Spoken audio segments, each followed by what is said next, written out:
भारतीय reserve bank (RBI) की मौद्रिक नीति समिति (एमपीसी) की 3 दिवसीय बैठक आज 4 दिसंबर मुंबई में शुरू हुई। यह बैठक आरबीआई गवर्नर शक्तिकांत दास की अध्यक्षता में आयोजित हो रही है और 6 दिसंबर तक चलेगी। नीतिगत फैसलों की घोषणा 6 दिसंबर शुक्रवार को की जाएगी। एमपीसी की यह बैठक ऐसे समय हो रही है जब देश कई महत्वपूर्ण आर्थिक चुनौतियों का सामना कर रहा है। इनमें अपेक्षा से कम जीडीपी वृद्धि, उच्च मुद्रास्फीति और उत्पादन स्तर में गिरावट जैसी समस्याएं शामिल हैं।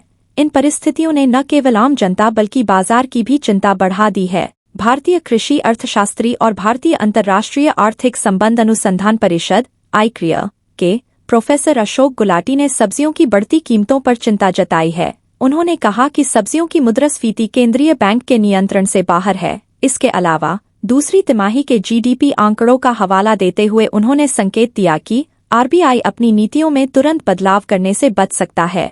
गुलाटी ने कहा कि टमाटर और अन्य सब्जियों की कीमतों में वृद्धि ने आरबीआई के लिए चुनौती पैदा कर दी है, क्योंकि केंद्रीय बैंक सीधे तौर पर इन कीमतों को नियंत्रित नहीं कर सकता। उन्होंने कहा कि दूसरी तिमाही के जीडीपी आंकड़े यह दर्शाते हैं कि फिलहाल आरबीआई के लिए रेपो दर में कटौती करना व्यावहारिक नहीं है। अक्टूबर में आयोजित पिछली एमपीसी बैठक में भी केंद्रीय बैंक ने नीतिगत रेपो दर को 6.5% पर स्थिर रखा था। यह निर्णय एमपीसी के 6 में से 5 सदस्यों के बहुमत से लिया गया था।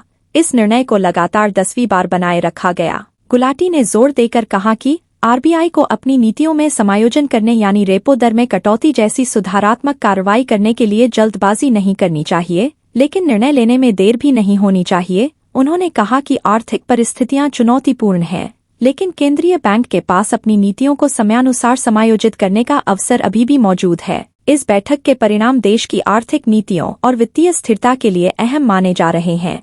बाजार और विशेषज्ञ आरबीआई की आगामी घोषणा पर बारीकी से नजर रख रहे हैं।